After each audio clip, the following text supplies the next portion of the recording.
There we go. I mention this every week, but when I click live, I go live before it actually tells me that I'm live. So I'm always in this awkward place of like, should I start talking? Should I wave? Should I pick my nose? What should I do? So anyway, hello, and happy Friday, everybody. I am so excited to be here. I have been just having so much fun with debits and credits. I've just had so much fun with it. And I don't know. I mentioned that we are going to, we're going to be we're on our exercise of the week. We're going to be really hammering this for a while. I don't know, maybe forever. Maybe this is a new thing where, we just, this is what we do now on our exercise of the week. Good morning, June. Good morning to everyone that is here on this Friday. I know that a ton of you have been down south, and my prayers certainly are with you during this really challenging time. And good morning, Charlotte. So yeah, I mean, we had some people who were kicking through their certification during the storm. I'm just your dedication is just incredible. It's just incredible. So I'm just super excited for you guys and your future. I mean, I say it all the time, how, I always say, I look forward to your success story. And I am serious about that, because your success story is just the most gratifying thing in the world. It is literally just, your success is the best reward for us. For me personally, for us, for my whole team. I'm just, yeah. Okay. Oh, we've got a ton of people. Good morning, Amanda, Beverly. Alrighty. So it's not until you do a live stream that you realize how tough it is to do a live stream, because you always think that you have everything set up, and then you get started and they're like, oh shoot, I just remembered one more thing that I wanted to have ready. So here we go. Okay, and this isn't even until the end, but I didn't want to wait until the end to have it ready. So, okay. All right, here we go. That is good to go. And Charlotte, interesting that you say it's good to get back to basics, because I think of debits and credits as an advanced topic. Only because I was able to be pretty successful for a while, without ever knowing debits and credits.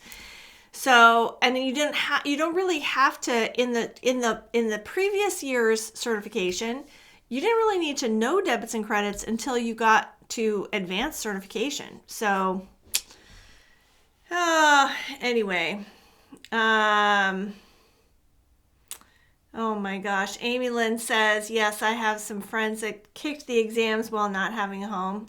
People are just amazing. Okay, let's go ahead and get started. I'm going to get rid of this because I don't need it anymore.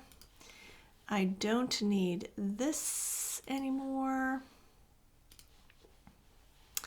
I don't need this anymore. Gosh, you guys are paying attention. You're here to enjoy Margie cleaning up her desktop. Okay, I think we're ready to roll. Okay, here we go. I need that one. Oh no! What happened? Oh shoot. What happened? Oh, there we go. Oh my gosh, your chat's disappeared. Oh my gosh. Okay. I thought I was in trouble there for a second. Okay. All right. Happy Friday. Aw, thanks, Amy Lynn. Yes, everybody was just kicking butt. Today is the last day for the certification. As you know, I don't know exactly the time. They're on the West Coast Mountain Time, or California Pacific Time. They're Pacific Time, but I don't know. Do they have people at midnight there in the office ready to turn it off, or are they gonna turn it off when you wake up in the morning, or do they have an automated thing? I don't know. Anyway. All right, let's go ahead and get started because we've got some juicy stuff to discuss today. All right. Let's go ahead and just get started. Let's see, where's my little thing? All righty. Hello. Happy Friday. I am Margie Remmers-Davis, and welcome to our live stream that we do every week inside of our Facebook group, the QBO Gym Locker Room. The QBO Gym Locker Room is your spot for hands-on practice using QuickBooks Online. That is what we are all about. We are all about hands-on practice. I started my company because I am not a good reader. And so I don't get value out of reading, especially learning software, okay? And there's only so much you can do when you're watching a video. So if you're watching this on YouTube, join the Facebook group so that you can get the hands-on practice, you can get the exercises. When you join the locker room, you get, first of all, a free Getting Started course. The Getting Started course covers how to get your free QuickBooks Online accountant account, how an accountant account is different than than the regular account that business owners purchase. You learn how to navigate the account, proper workflows, terminology, and of course you have hands-on exercises for how to do all of that, so you're not just watching a video, because as I said, there's only so much you can do, so much you can learn from watching a video. Okay, so we're going to give you a free Getting Started course. We're also going to give you over 100 free exercises.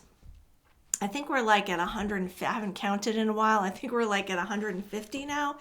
But free exercises for you to practice hands-on using QuickBooks Online. So people always join the Facebook group and ask, where are the exercises? Well, first of all, we emailed them to you. So when you signed up, we gave you the Getting Started course. There was a big old welcome email that told you how to access the exercises.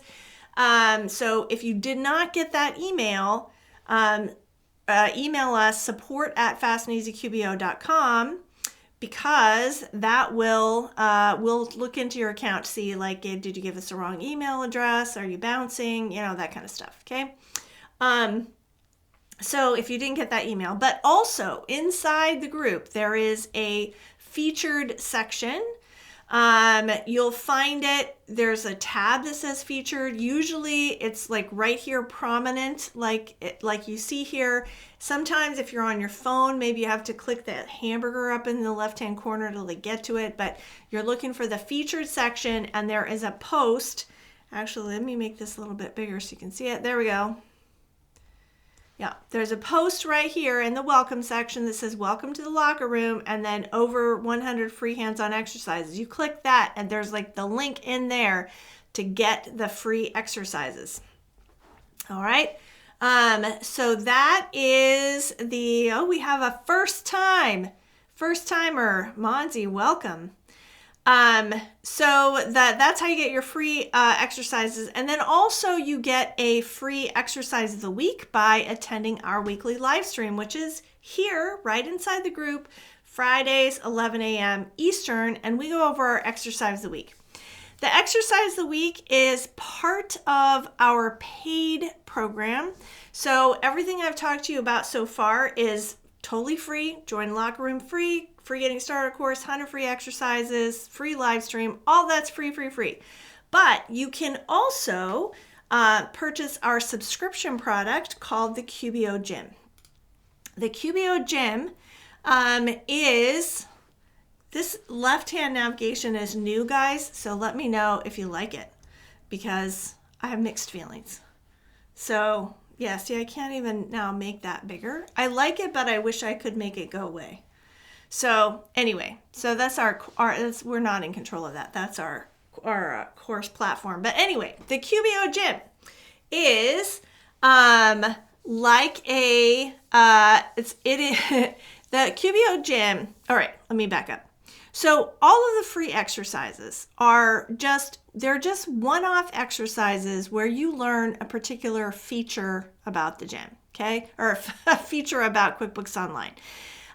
The gym is like being a bookkeeper for a fictitious business owner. It grew out of the fact that I just kept hearing so many people say, well, I got certified, but I don't know, I don't actually know what I'm doing.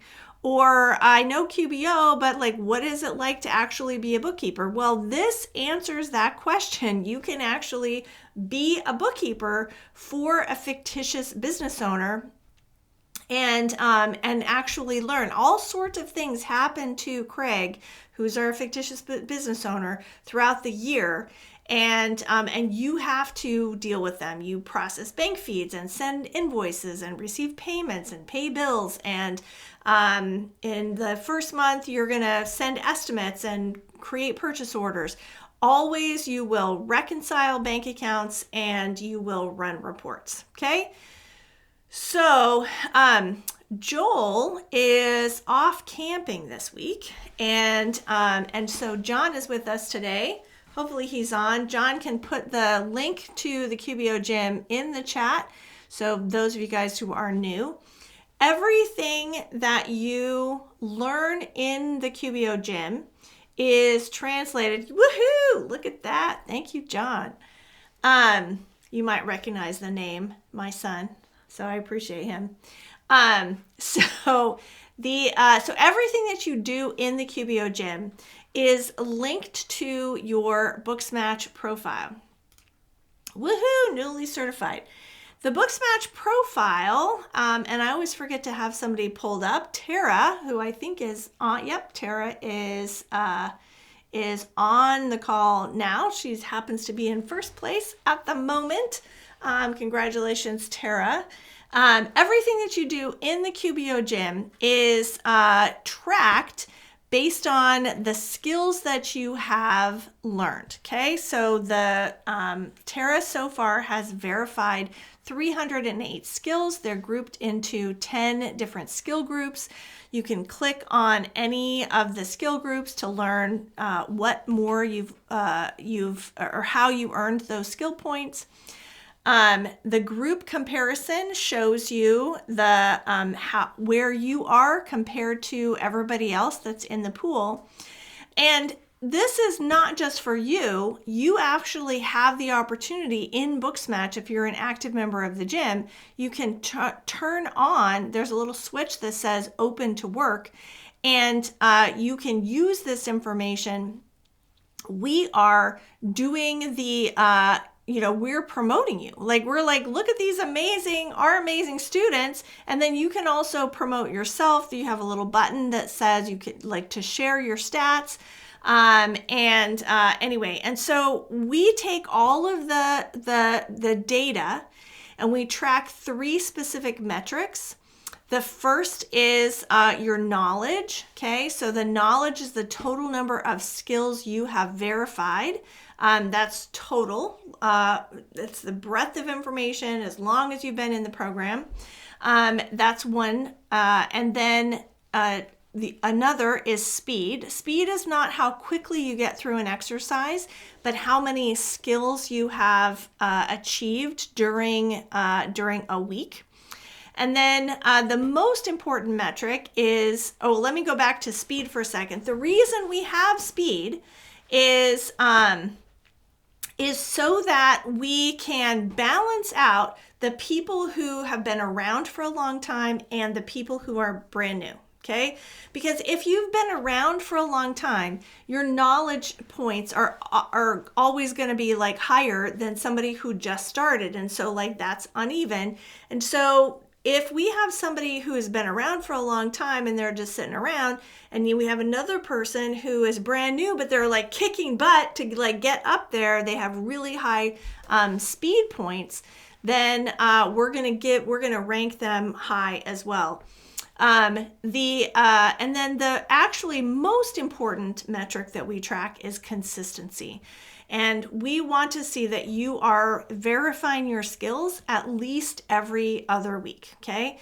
And the reason we have that is because we developed this whole dashboard with a recruiter, and the recruiter said that her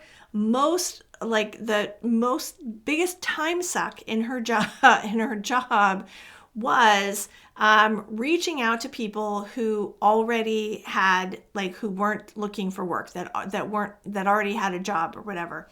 And she said, I wasted so much time doing that. She said, I would like you to have every week, have your people just check in that they're still looking.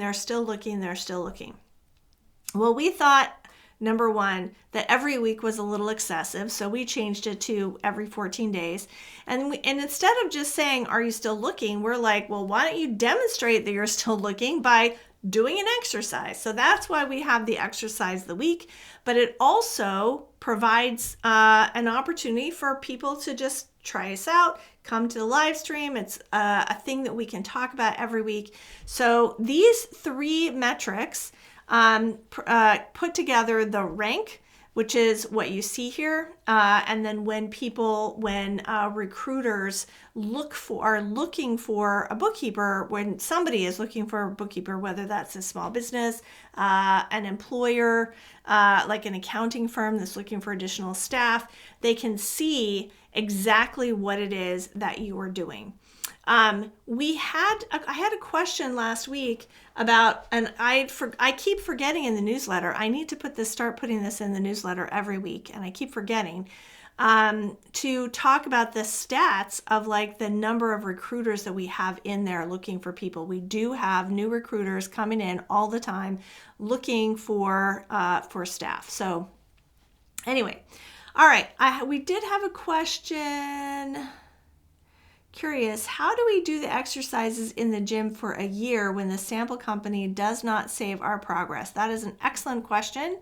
Let me go back to, actually, let me just take it off. I'll just take that off the screen.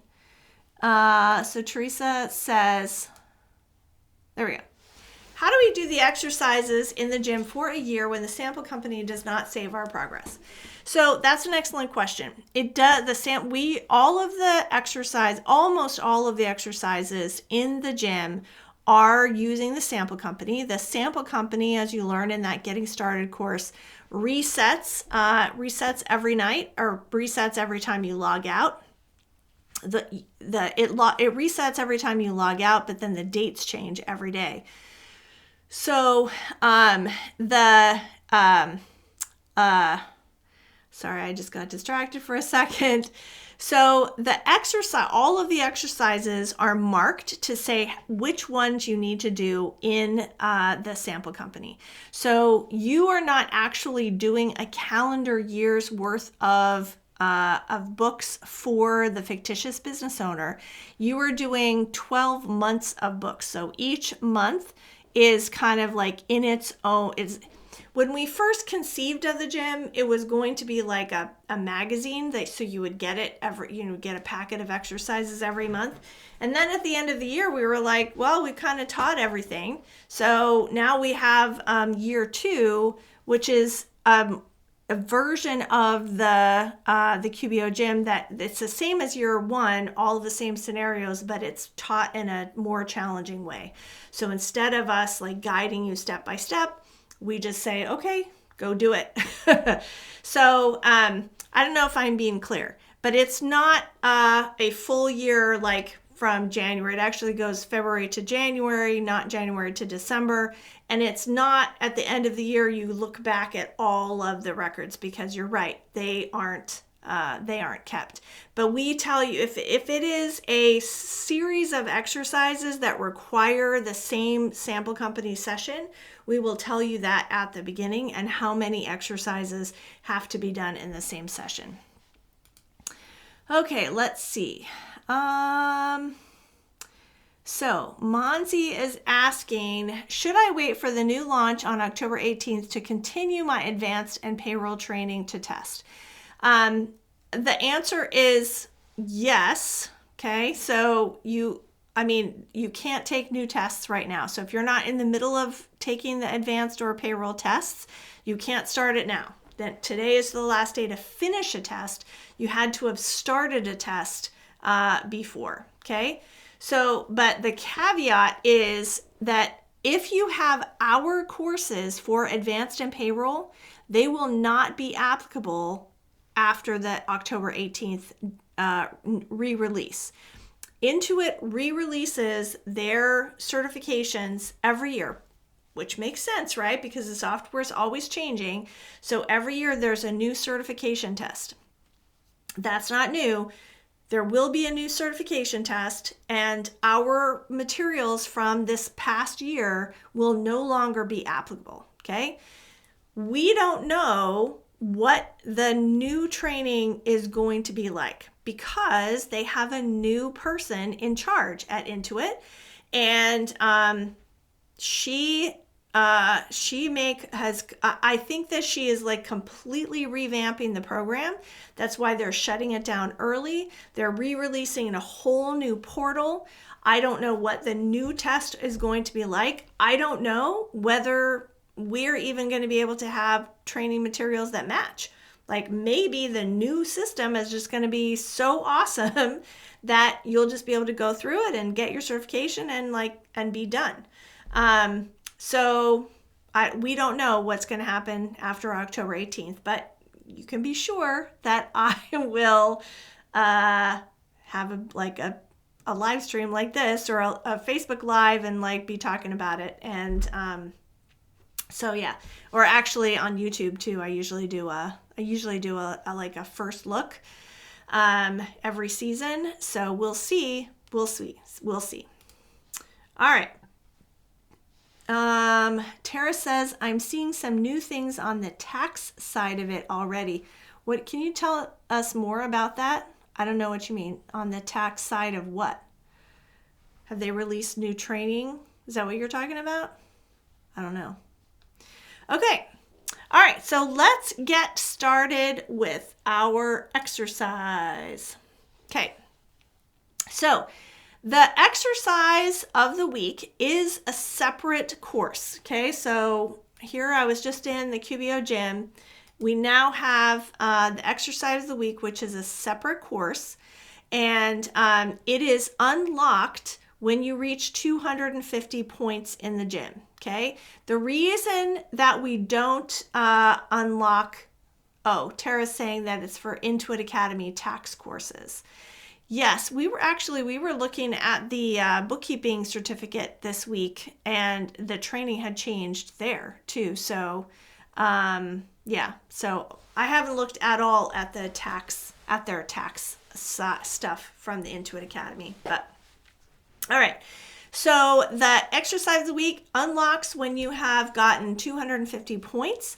The reason we don't unlock it until then is because when you're first starting the gym, you have lots and lots and lots of exercise, lots and lots of things that you can do to keep your consistency high. You don't need the exercise of the week. The reason we unlock it at all is because so many people ask for it, so many people love it. Okay. So let's go ahead and get started in this week's exercise. So here I am. I'm going to click here. Oops. There's a little typo there, John. Click here to practice inventory asset accounts. All right. So I'm going to click here. John is going to put the link in the chat for those of you who don't have the Exercise of the Week course. Okay.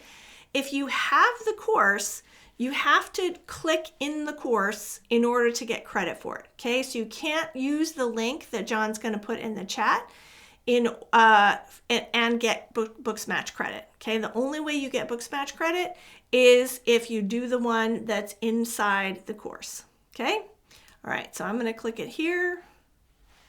John's going to post it in the chat, right, John? Dun, dun. Okay, while I'm waiting, I will just read the scenario.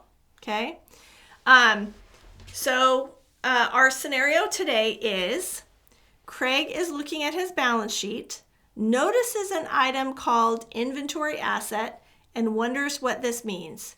Can you explain it to him? Can you? Can you? Well, you will be able to at the end of this call. All right, there we go. Now I'm seeing.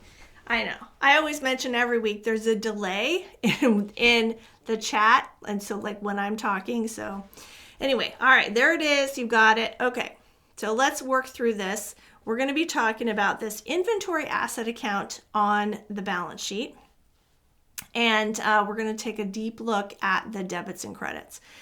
This exercise was inspired by a question in the locker room because we've been talking about debits and credits. And in my very simple example, I said, I don't talk about inventory at all. And somebody asked, well, how does this change when inventory is involved? That wasn't exactly how she worded the question. But anyway, but I thought it would be a great topic for today. So that's why we're doing it. All right. So here I am in my QBO accountant account. You can tell that it is an accountant account because it says accountant right here on the left-hand side, because this navigation bar is gray, and because it's divided into these sections, your practice and your books. Okay. So when you are in an accountant account, the way you get to the sample company is to click this little gear icon. They're calling it settings cog now. I will officially start using the word settings cog when the new training from Intuit is released. I am waiting because here's what happened is that, so Jacqueline Anku, who is the new person at Intuit in charge of the Pro Advisor training, she started, I don't know, end of last year, beginning of this year, I can't remember exactly.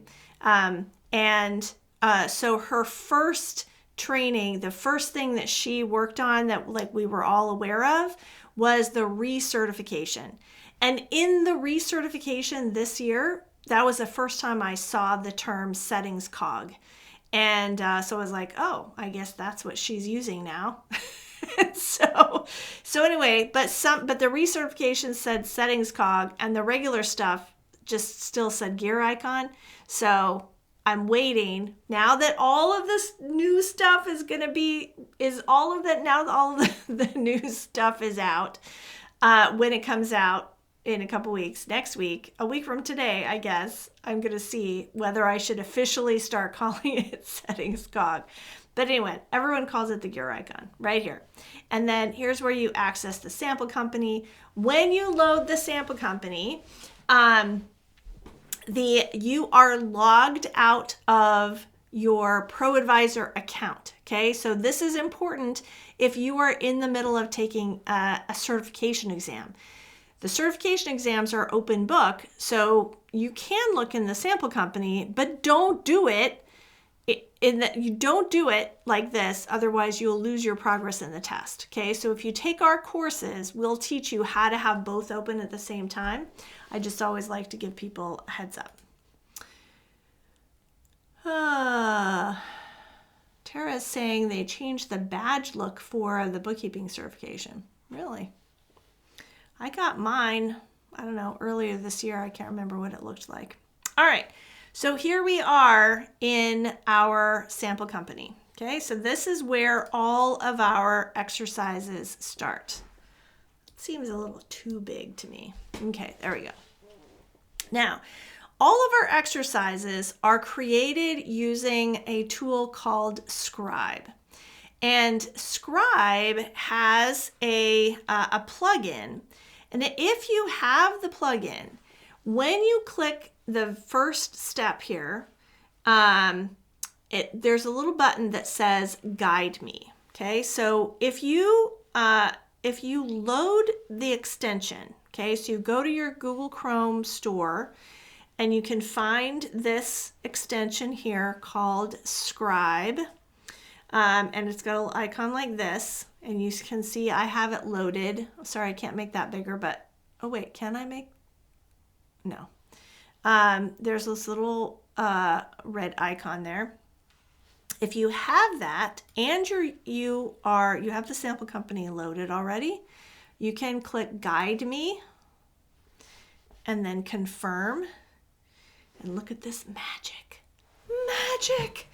There is, now it puts the sample company on the left side, and then the exercise, this is called the Scribe Sidekick.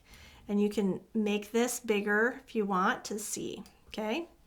All right, so now that we have that, let's it's been so long since I've read this scenario. Let's read the scenario again. The scenario is Craig is looking at his balance sheet and notices an item called inventory asset and wonders what this means. Can you explain it to him? Okay, so we've got to know what every number on the balance sheet is, okay? What every account is, what it represents. So we're going to take a look at the inventory asset account on the balance sheet. So the first thing we want to do, of course, is take a look at the balance sheet. So we're going to go to Reports, select Balance Sheet. Okay, so here's the balance sheet. And if I look, here is this inventory asset account, okay? The great thing about QuickBooks Online is that when you're looking at a report, you can always click the number and it'll tell you what transactions make up that number in the period of the report, okay? So here's the period that it automatically does year to date, okay? So it'll find all of the transactions in year to date, okay, that make up this total. Okay, so we're going to click on that. Tara's saying they changed the badge look for bookkeeping certification and it looks like the QBO badges now. Curious. All right, so here we are in our transaction report. I'm just going to close this left navigation bar so that you can see this a little bit bigger, okay? So here is all of the transactions that affected that inventory asset account, okay? So you'll notice that, let me look at the accounts here, okay? You'll notice that some of the transactions were opening balance equity. Opening balance equity is what's created when you create an inventory product for the first time and you tell it that there is existing inventory. It will create these transactions in opening balance equity. We're not going to go into that in this exercise because that is the whole concept of opening balance equity and inventory, like pre-existing inventory, like all of that stuff is way beyond the scope of what we're talking about today. Okay, so forget about the OBE, opening balance equity, for today.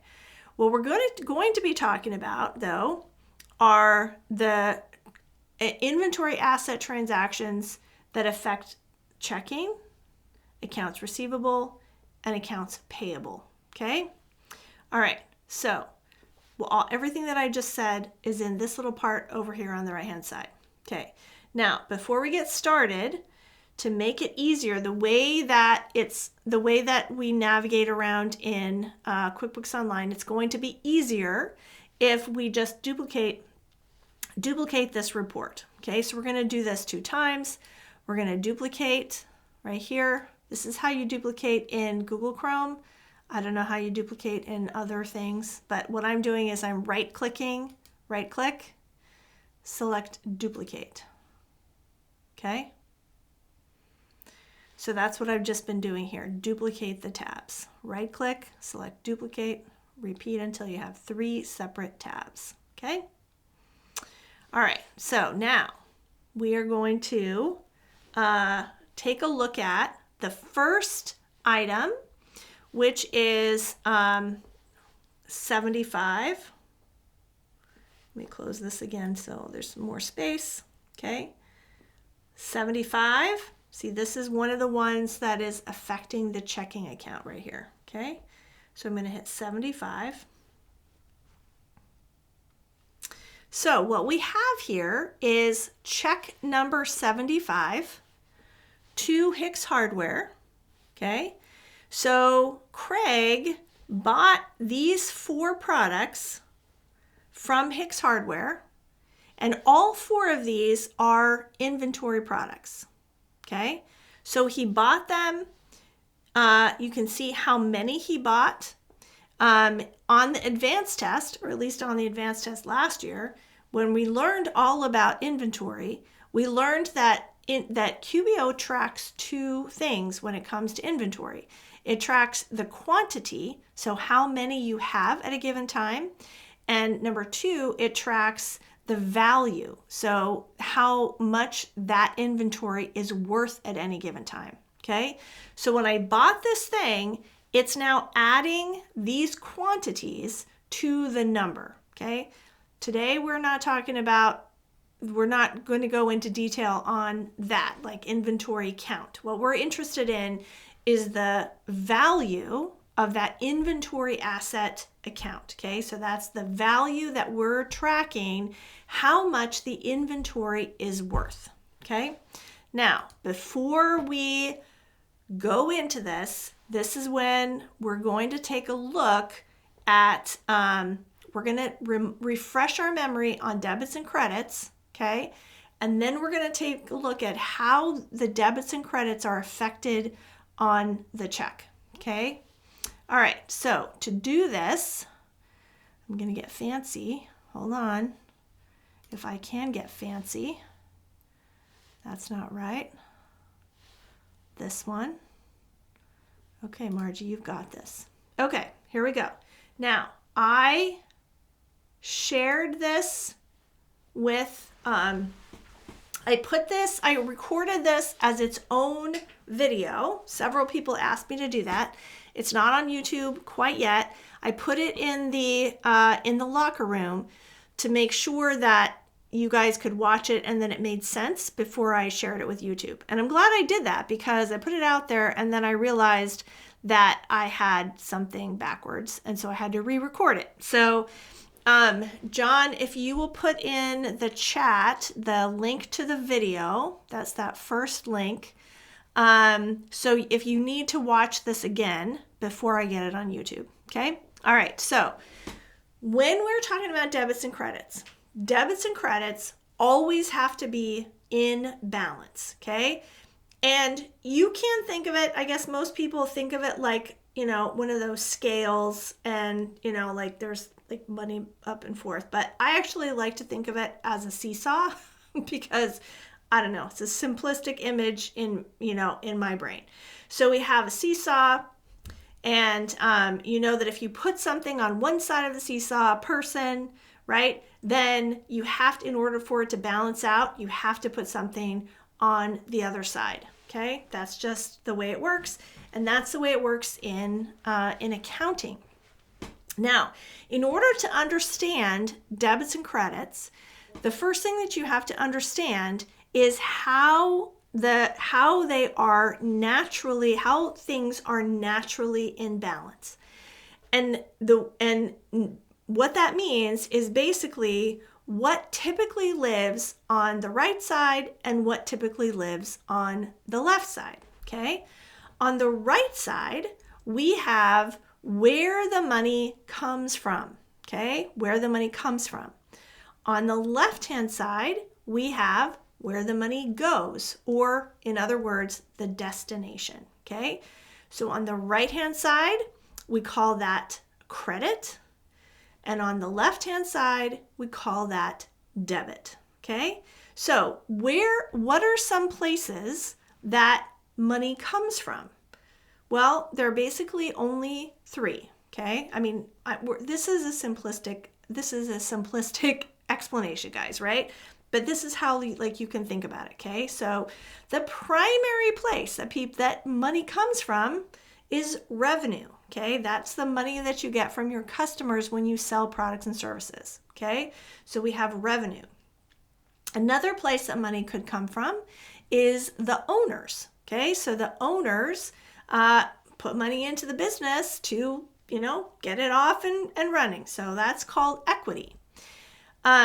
A third place that money comes from is loans, okay? Loans, credit cards, like when you're borrowing money, that's called a liability, okay? So those are the 3 primary places that money comes from, and those are all going to live on the right-hand side of our seesaw, okay?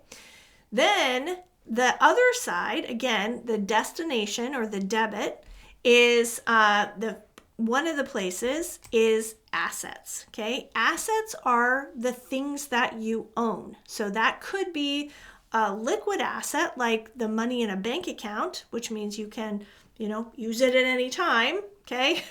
Or it could be what's called a fixed asset. So that could be, like equipment or a vehicle or something that's like in order to do something with that money, you have to, sell it or, something like you can't just use it like you can money from a bank account.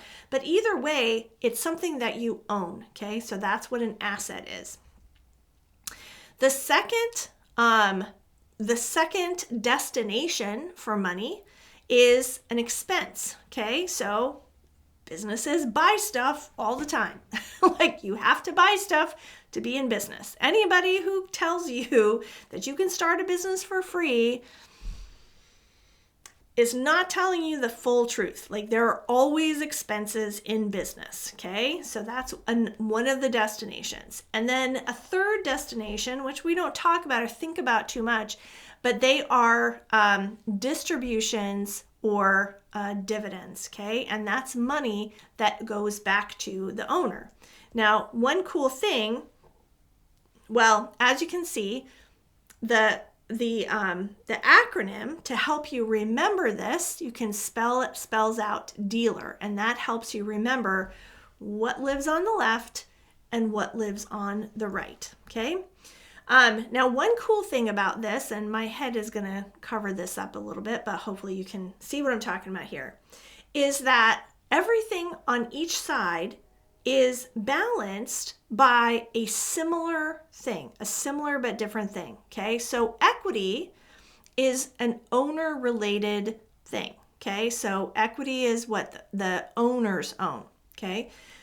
The distribution side is money that goes back to the owners, okay? So these are both related to owners. Also, assets. Is my head covering it up? Yeah, my head's covering it up. Sorry, nothing I can do about it.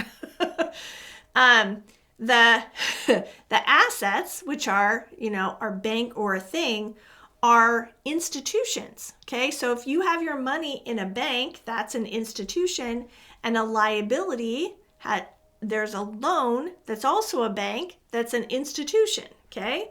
So those are connected. And then finally, you have your third parties.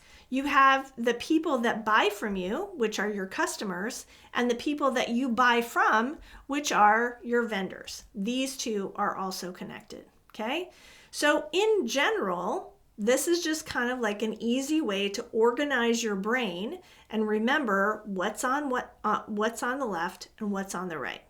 One more thing that I'm going to throw at you that is a little bit, tweaks your brain just a little bit, but if you think about it, it'll be clear. And that is that when you are using accrual-based accounting, then you record transactions even if you haven't exchanged money yet. So if you invoice a customer, okay, if you invoice a customer and you're using accrual-based accounting, it's as if you already have that money. And because of that, that's going to be on the debit side. It's kind of a cross between what I said, those third parties, but it's actually an asset. So it's kind of like it's as if you already have the money. And then the opposite is true for accounts payable, okay? So that when you receive a bill, then it's as if you have already paid the money, okay? All right. Now, in the video, I gave a bunch of examples. Let's go back. Okay. In the video, I gave a bunch of examples. Yeah, John put it in the thing. Okay, thank you. All right. Okay. So you can watch those simple examples, but what we're going to do now is we're going to talk about each of these transactions and identify what you would expect. Okay, so this one, check number 75. This is money that was paid out of the checking account, and what was purchased were all of these inventory items. Okay, so money came out of the checking account, and inventory went into the inventory asset account.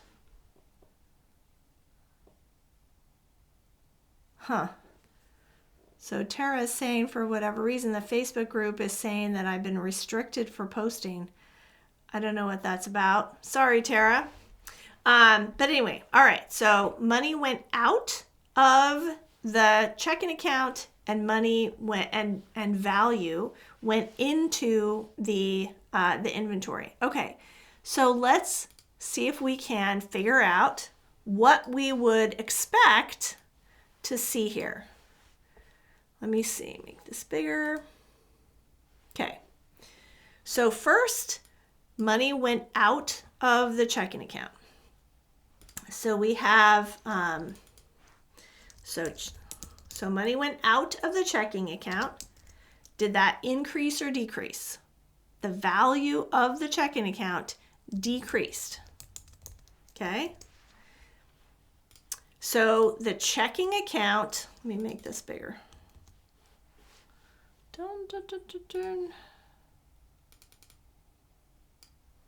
Okay. Is that good? All right. Yes. Good job, Tara.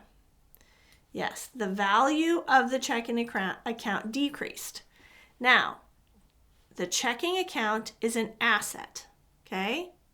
Oh gosh, I forgot the whole thing about the increase and decrease. Oh my gosh, guys. See, this is the first time I have done this on the using this on this news presentation. I thought I was going to all right, we've got to back up for a second and talk about the increases and decreases. I thought that I was launching into the examples, but I forgot. We have to talk about how money increases and decreases. Okay, sorry. This is important. We have to do this before we take a look at the debits and credits for what we were just doing. Okay. All right. So what we talked about before was the natural balance. Okay. So where things go. Okay. So on the left, we have dividends, expenses, and assets. On the right, we have liabilities, equity, and revenue. Okay. That's our dealer. Okay.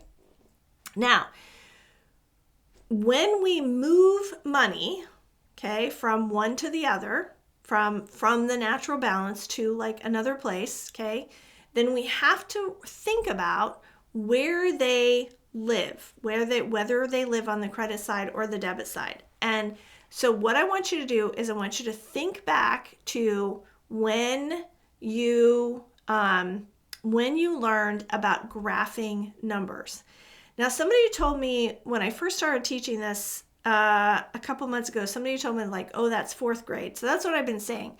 But my curriculum manager said to me this week, she used to teach 7th grade, and she said she taught this in 7th grade. So I don't know, whatever grade it was that you learned about plotting numbers on a graph, take your mind back there. Okay, so when you did that, you had numbers, you had a cross, right? And you had 0 in the middle. Okay, so you had that line, 0 is in the middle. The positive numbers are on the right-hand side. So in positive numbers, it goes 1, 2, 3, 4, 5, okay, like this.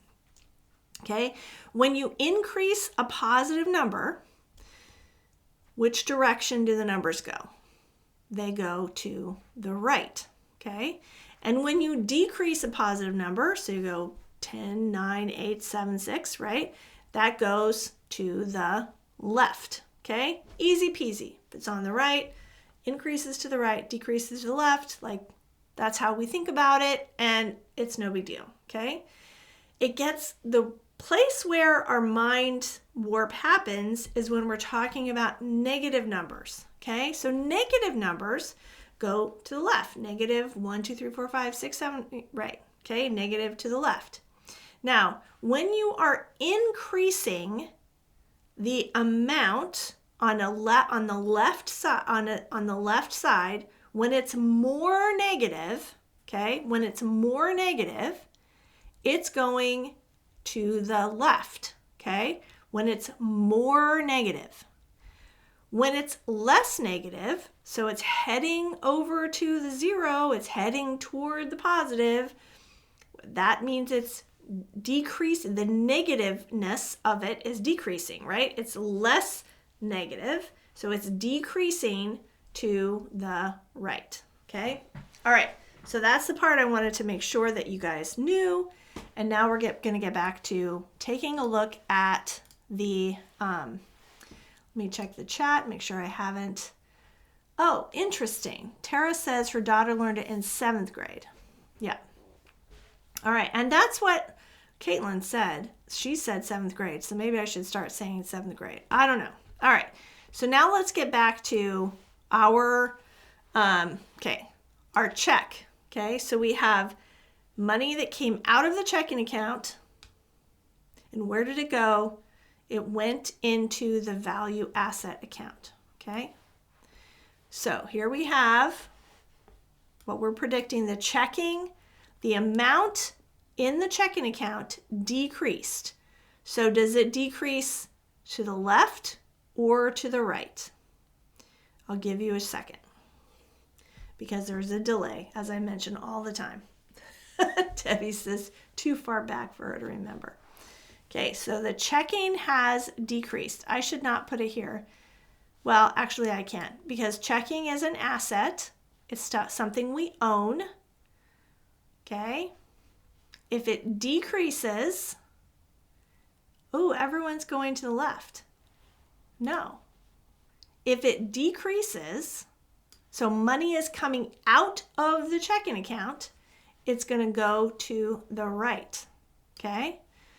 So if you have, let's say, $100 in your checking account, okay, and now you have $0 in your checking account, you think to yourself, okay, it started as negative 100. That's how you can remember it in your brain, is negative 100. So it's going to the right. Yes. Okay, so then we have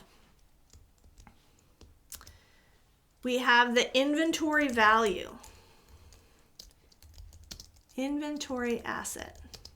Okay, so we have the inventory asset account. Where does it live? What's the natural balance? It naturally lives over here because it's an asset. And now we have more inventory. So we have more negative numbers. So it's going to go on the left, okay? So now when we look at our the transaction, when we look at the underbelly of this check, we should expect to see that there is $228.75 that left the checking account, so on the right-hand side. And then we should see all of this on the left-hand side. Let's see if we're right. Okay. I'm going to click Transaction Journal.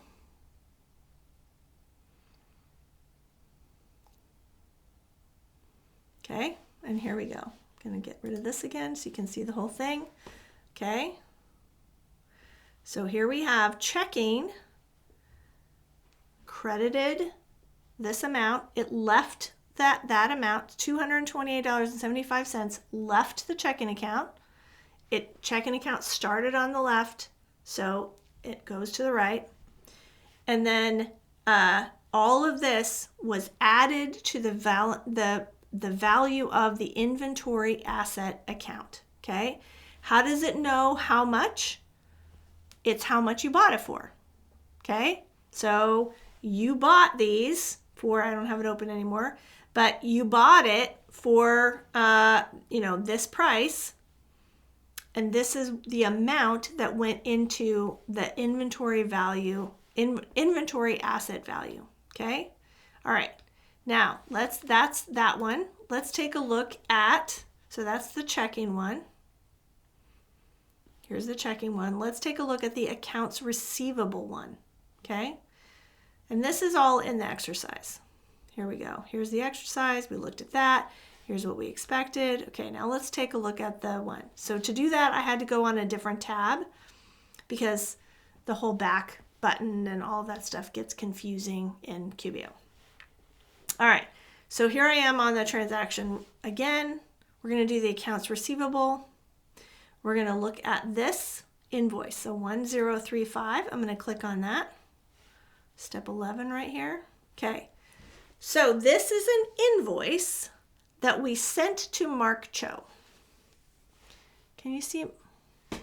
Is my screen frozen? Let me get back. There we go. Okay, so here we are. This is an invoice that went to Mark Cho. Okay, invoices, remember, they don't go in and out of the checking account. Okay, so the last one, we bought something from the checking account. The invoice, we don't have any money yet on the invoice, so it's going to go into accounts receivable. Okay, accounts receivable is an asset, just like when we're doing accrual accounting, it's treated just as if we already have the money, as if it were in the checking account. So it's an asset. Okay, and now, so we invoiced Mark for these two things, these two inventory products. Okay, so this is the quantity.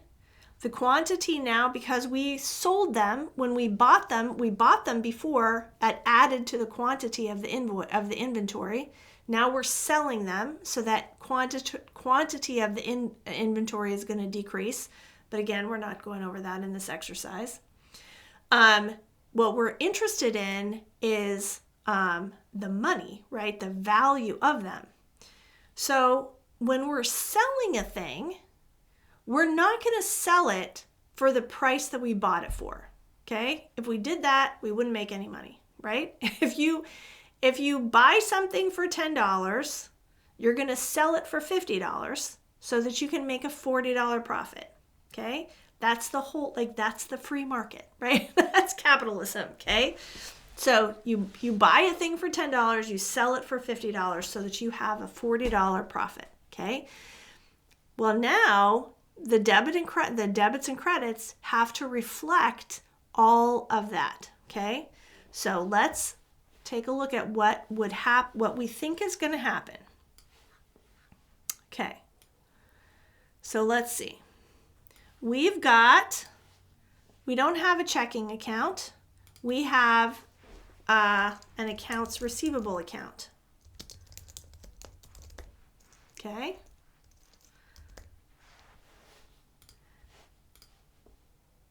Okay, so we have accounts receivable.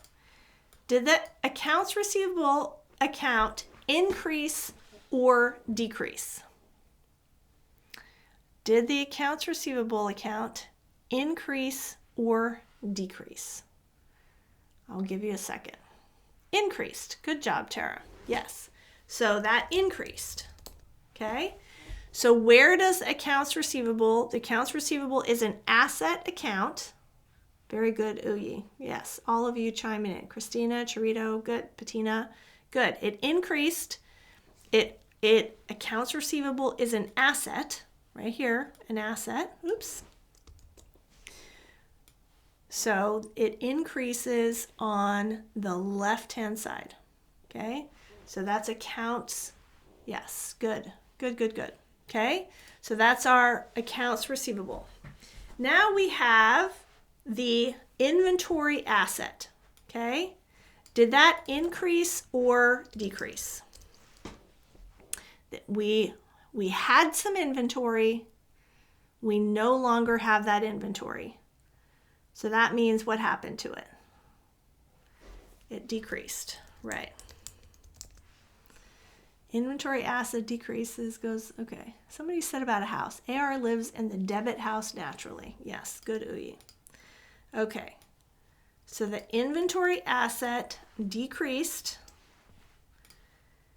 and an asset decreases on, somebody said, Christina said it, yep, on the right-hand side. So the inventory asset, so we've got inventory, we've got accounts receivable that increased.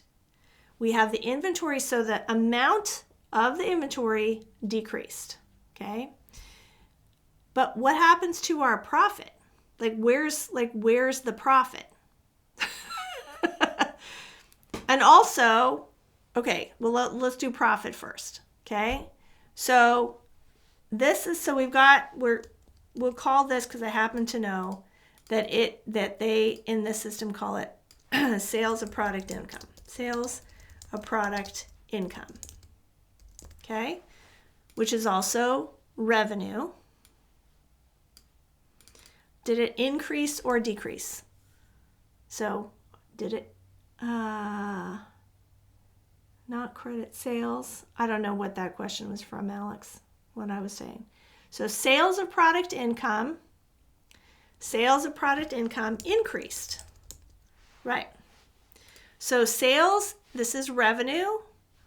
Sorry, this one, it's revenue. So it increases on the right-hand side, right?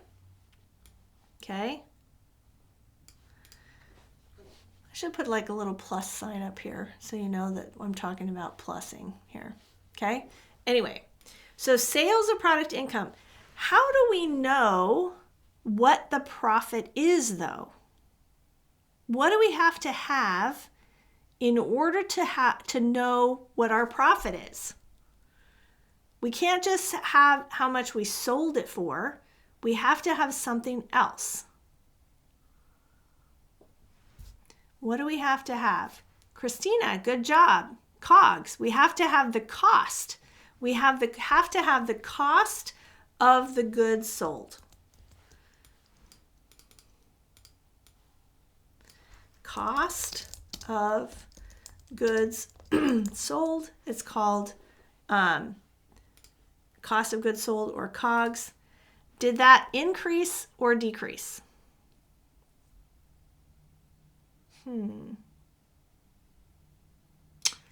Did it increase or decrease? The cost of goods sold, did it increase or decrease? Increased. Good job, Ron. Right, it increased. So cost of goods sold is an expense. Okay, it's here. It's an expense. And where does it go if it increases? If it increases, it goes on the left-hand side. Okay? Here is the thing. So your profit is actually not on here. You would have to do the math on your profit because you would have to look at the sales of product income and you would have to subtract the COGS. Okay. Okay. So there's one other thing that we're going to see on when we look at this, and that's sales tax.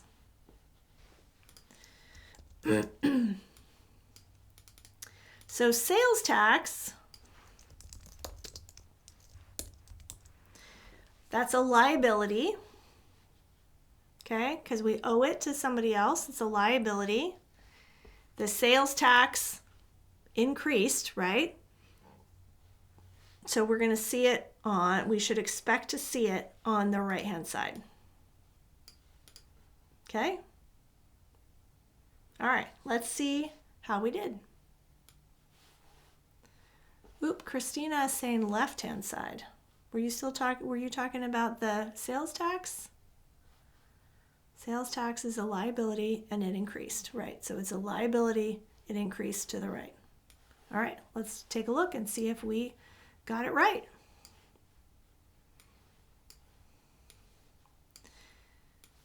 Okay, so here we are on the invoice.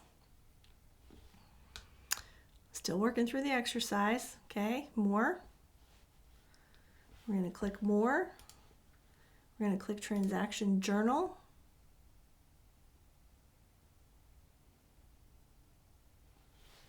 I'm going to close this again just so that you can see it better. Okay, so here we have the first thing is we have the accounts receivable. So this is the total of the invoice, $314.28. When we receive the money, that's going to be a separate transaction, and that's going to move the money from accounts receivable into whatever account that it was. So maybe it's undeposited funds, maybe it goes straight into checking, okay? So that's going to be a separate transaction that's going to just move the money from accounts receivable to that other asset account, okay? So this is the total, accounts receivable. It's on the left-hand side. And then we have, so there are two different products, the rock fountain and the sprinkler pipes. Here's the sales of product income, okay? So this is how much we charged. This is how much we charged for that product. And, oops, this is how much we charged. Oh, dang it. And now we have these balancing things. So we moved out of the inventory asset and into the cost of goods sold. Now, here's your trick question. How does it know what the cost is? How does it know that? How does it know? Actually, I have another trick question, but I'll start with this one. How does it know what the cost is to put in there? I'll give you a second.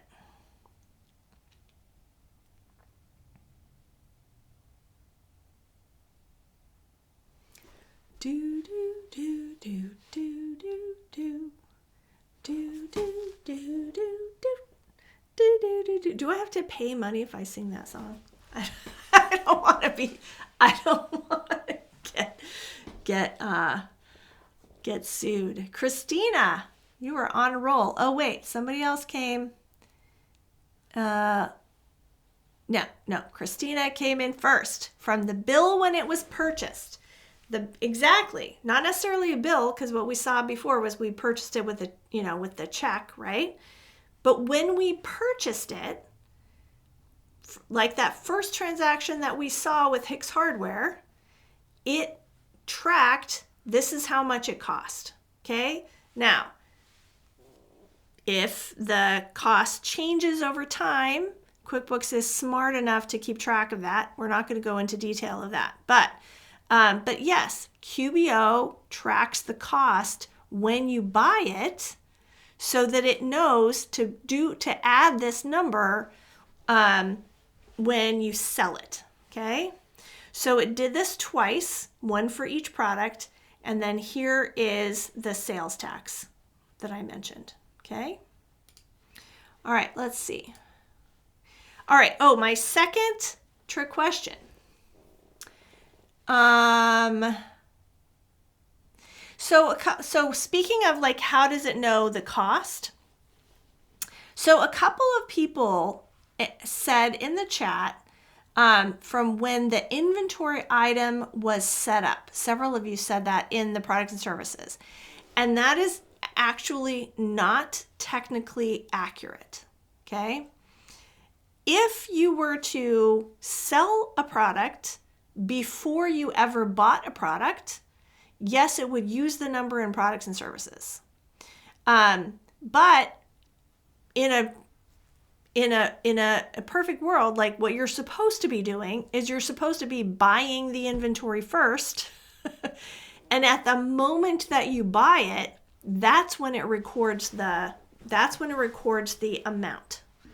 And so it knows, okay? But here's my other tricky question is, why is it sales of product income? How does it know to credit this account? How does it know to credit the account sales of product income? Maybe it's not as tricky of a question because of what we just were talking about. How does it know product that is the account to credit?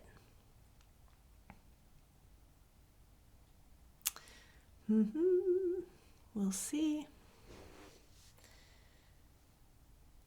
How does it know? Isn't there a song I feel like, how do you know if he's thinking of you? Oh, I don't want to get sued again. All right, how does it know? Wow, even then it's mapped. Yay! Ooh, for the win. It's mapped to the product and service. Yes, in the product and service, it says, I'm going to go to a different tab and show you in the product and services list for everything that you sell. Here's a rock fountain. It says when you sell it, what account should it credit? And this is where you say the sales of product income, or you could have it be another thing. Yes, Mark, good job. Yeah, okay. And then here, when you buy it, okay, purchasing information, what expense account should it use? Okay, so here's how it knew cost of goods sold. Okay, all right, so going back to our exercise here, so we got all of those correct. Okay, now there's one more that we saw, and that was a bill. Okay, so here's the, oops, not that one. Oops. All right, I lost track of my tabs, guys. All right, I'm gonna have to go back to my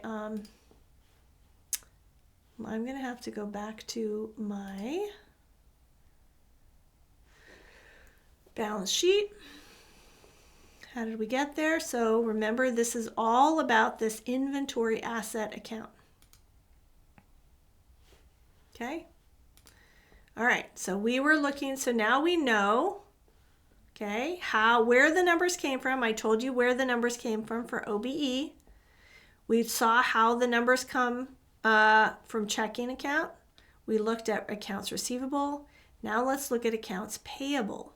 Okay, this one doesn't have a number, so we're just going to click on the bill. That's step 15 in the exercise.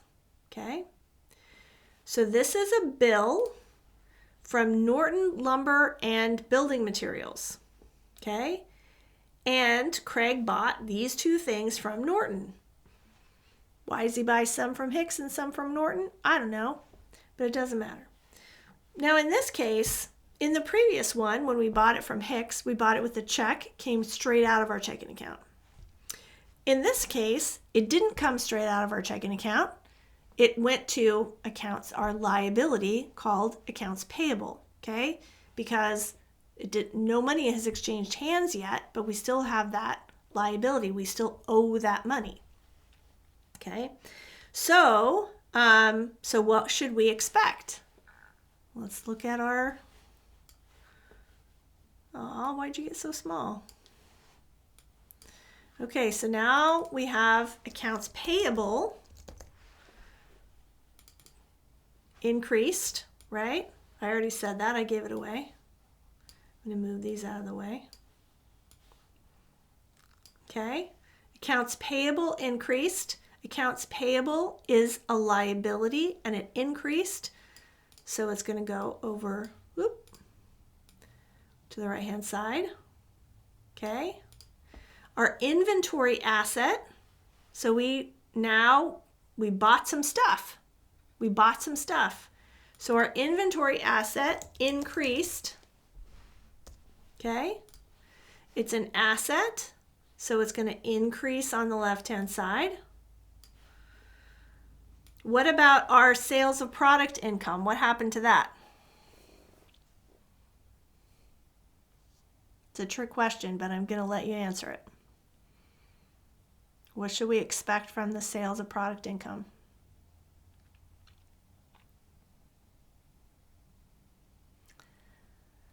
I'm running out of songs, guys. Bingo! Christina got it. Nothing. Doesn't apply. We didn't sell anything. We are buying something. Same with sales tax. Okay? No sales tax collected because we didn't sell anything. And then cost of goods sold? Nothing either. Okay? Nothing happens to the cost of goods sold account until something is actually sold. So we're going to see a pretty simple transaction journal here. We should see accounts payable increase, inventory asset also increase, but on the debit, one on the debit side, one on the credit side. So let's take a look. We're going to click more, then transaction journal.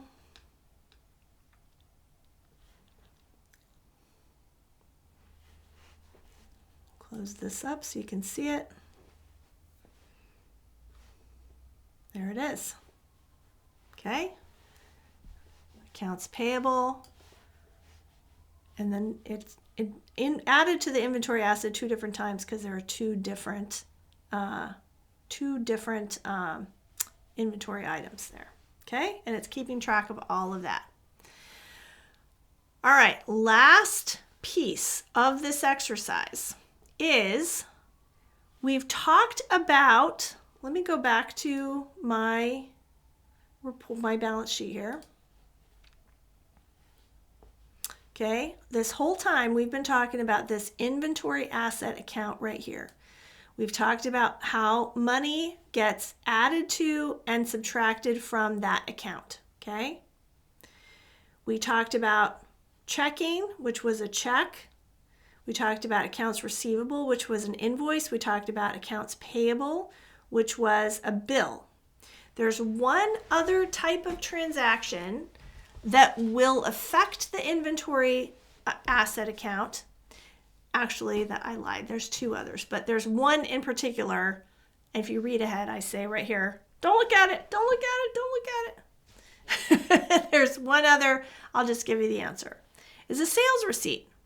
So if you sell, so what we looked at before was the invoice where it was accounts receivable, okay? But if it was a sales receipt where you were selling, you got collected the money at this time that you sold it, it would look just like that accounts receivable one, only instead of accounts receivable, it would say checking, okay? And then that one that I did not include in the exercise is if you do an inventory adjustment, which we're not going to talk about, okay? So anyway, so that is the inventory asset account. And hopefully you can now answer Craig's question about like how money goes in and out of that account. Do I have any questions? I feel like you would have asked questions all along the way if you hadn't had any, but do we have any questions about that? With the exercise of the week, in addition to the exercise itself, and actually this is true of all of the gym, one of the things that I heard over and over, Uyi has questions. Okay. Wait, let me just read this. Uyi says, I'll go ahead and put it up so everyone can see it. I have to commend you for this approach to teaching debits and credits. Yay, thank you. My brain is asking 3 questions as we go through these exercises. 1, what house does it naturally live? Yes. Does it increase or decrease? And what house does it go to if it increases or decreases? Exactly. Yep, that's exactly right. Good job. All right, so another thing that comes with with your subscription to the QBO Gym is marketing prompts. The reason that I started adding marketing prompts to the gym is because I kept hearing people over and over say, I know that I need to post on social media, but I don't know what to say. Okay? And I just kept thinking, well, you just learned all this stuff. Like, it's so easy. It's so easy to just post little tips on QuickBooks. But people needed help with doing that. So as you are working through the gym, as you go through the gym, you earn marketing prompts. So as you learn a thing, so I mentioned that in the February issue, you learn about estimates, for example. Okay, so once you learn about estimates, then you earn a marketing prompt of how to talk about estimates to potential clients or the people in your network. So with the I forgot what I was going to say. So with the exercise of the week, oh my gosh, I don't know where my brain is, guys. With the exercise of the week, we wanted to give you marketing prompts for that as well. So if you are in the, if you're an active member of the gym and you have, can I make this? There we go. If you're an active member of the gym and you have the exercise of the week, then you get the prompt right here. If you're in the regular gym, there's a link where you have to click to the ones that you've earned. But here you just have your prompt for everyone. Okay, so here's what you can post. So QBO Quick Tip. We're now calling these QBO Quick Tips because I think it grabs the attention of the people that you're posting for. Do you know what all of those numbers are on your balance sheet? If you're using inventory in QuickBooks Online, the inventory asset account can contain a valuable piece of information, but only if you are using it correctly. I'm happy to take a look and make sure your ducks are in a row. Just let me know. Okay? And John, if you could post the marketing prompt so that people, if you don't have a subscription to the gym and you're here with us live, you get that marketing prompt. So John's going to post it in the chat for you guys to grab. If you have a subscription, you can go in here now that you've done it and click upskilled, ka-ching, ka-ching, get points. I only have 0 because I'm on the admin side. Don't worry about that. You'll rack up all sorts of points. Okay. So anyway, so then the question becomes, okay, well, how do I use that how do I use that marketing prompt? And, we are, as I say all the time, we are not a marketing company. Our job is to teach you how to use QuickBooks Online hands-on. That's what we do. But so many people have asked us, how do I market my business, that we now have developed the 3-2-1 methodology for using the marketing prompts. And John, I can't remember if I gave you the 3-2-1 link. I think I did. It's just www.fastandeasyqbo.com/321. That is the YouTube video where I went over the 3-2-1 method. I'm going to be re-recording. Excellent. Thank you. I'm going to be re-recording that because we have learned so much after working with you guys on it, and just some things that need to be clarified. So I'm going to be re-recording that hopefully today, I know I said that about the debits and credits video. I kept saying, I'm going to record the debits and credits video. I'm going to record it. And then it took me so long. But knock on wood, hopefully today, because I know people have been asking for it, I'm going to re-record the 3-2-1 video. If you need help actually putting it into practice and actually doing it, we still have slots available for our G3 massive action cohort. Okay, so the G3 intensive, it's get it done, get experience, and get clients. Okay, so it's a 90-day program. We started at the beginning of October. We'll probably keep the doors open for about a week, and that's okay, because the first portion, thank you, Lindsay. The first portion of the G3 intensive is really focused on getting your certifications done. So as you guys know, today is the last day for the certifications. So like that's that's it. So once you've got your certifications done, you're going to focus on, if you have the cleanup course, you can focus on getting the cleanup course done. The cleanup course is so important because that's what teaches you how to do a diagnostic review, how to look at a set of books and figure out what's wrong, how to present your findings to a potential client in a way that they acknowledge your expertise and want to sign up. Corey Jankowski, who teaches this course, she has like a 90% sign-up rate. I mean, a ridiculously high sign-up rate from the way that she presents her findings of the diagnostic review, and she teaches you how to do that. You learn how to price the diagnostic review. You learn how to actually go through in a methodical way. You learn how to actually clean up the books, and then you learn how to do it. And then what did I say in the beginning? We are all about hands-on practice. So we're not going to you have I think there are 44 exercises where you actually work hands-on. Every time she teaches you a concept, you actually go in and do that. You make the same mistake the business owner makes, and then you clean it up, or you learn how to recognize it. So you do that 44 times. Then there is a final project where you actually are going to clean up a set of books. Okay, so you're going to do a diagnostic review on that set of books so that you know how to, what you're looking for, what to find, and how much you're going to get paid to do that final project.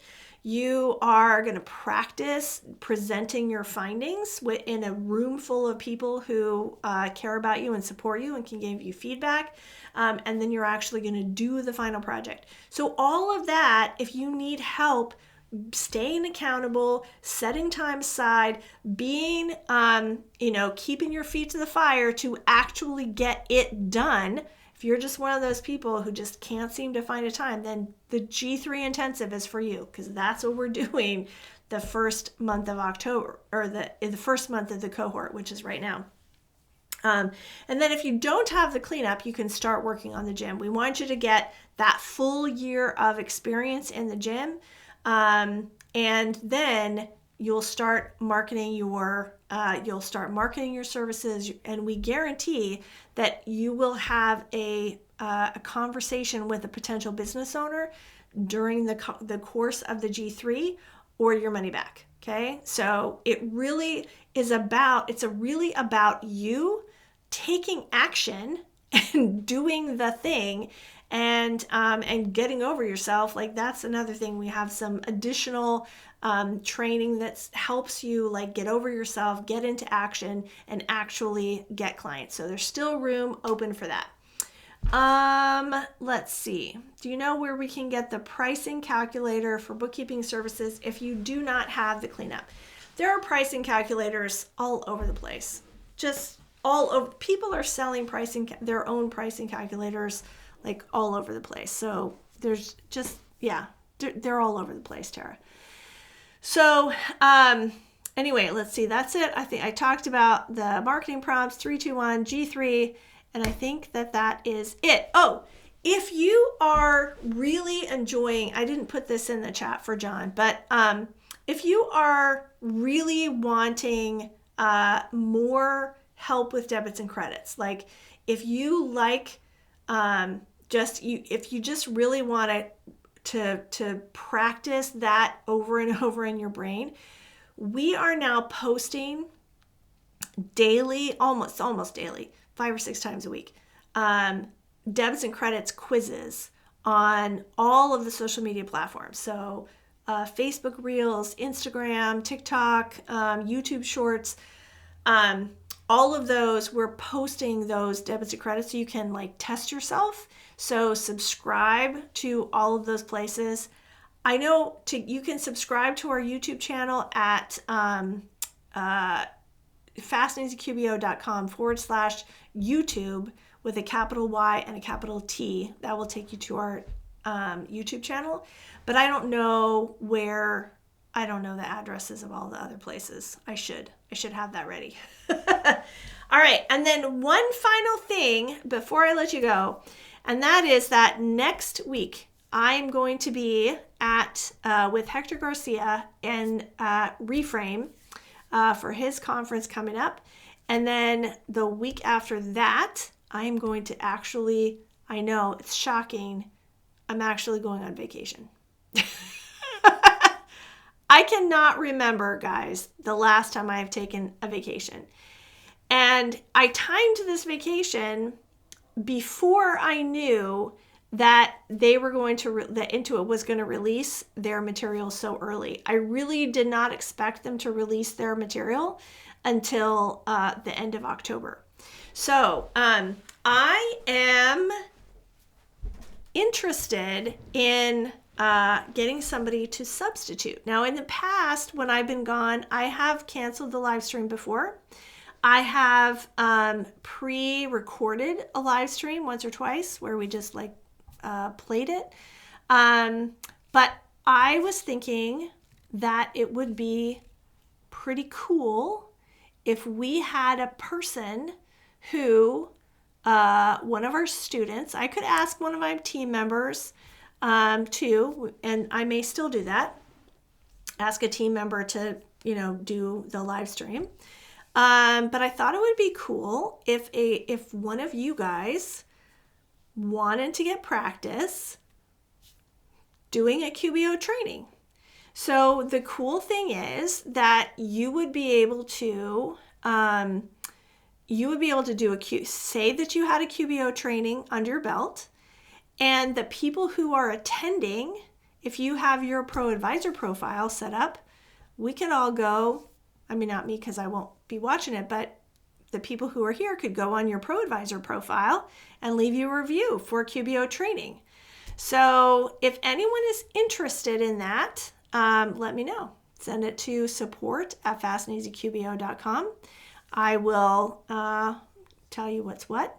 And probably be helpful if you've been to one of these or two, once or twice, because you do have to do like the whole intro thing in the beginning about the locker room. But yeah, so I'm just going to put it out there. You would shoot to the top of the Pro Advisors in your area. Possibly, if you had a nice chunk of reviews on your Pro Advisor profile. So anyway, so if you're interested in that, let me know. I will see you next in November. Actually, that's not true, because whatever happens on October 18th when Intuit releases their information, I will be there. I will do a first look. It might be from my hotel room in Miami, not Miami. Where am I going? Fort Lauderdale. It might be from my hotel room, but I'm not going to leave you guys hanging. Once the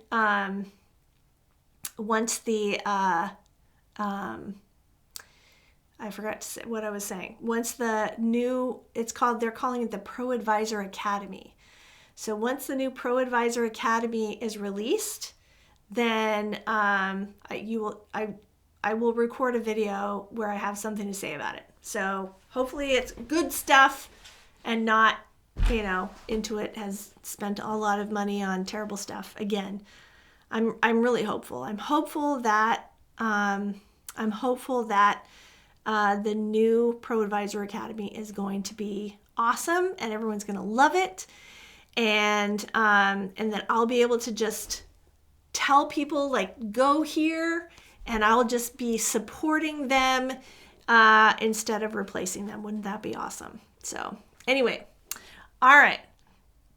Michelle says, could I pre-record my intro to play at the beginning of the session? I could. I don't know how to do that. If you know how to do that, I mean, I could definitely pre-record it, but I don't know how to play it at the beginning of the session. If you do, then let's talk. Thank you. Have a good vacation. Don't think about QBO. Well, that's pretty much impossible. But yeah, so next week I will be at Reframe, and I'm excited. Maybe I'll see some of you there. All right, that's it. Have a great weekend. I can't wait to hear your success story.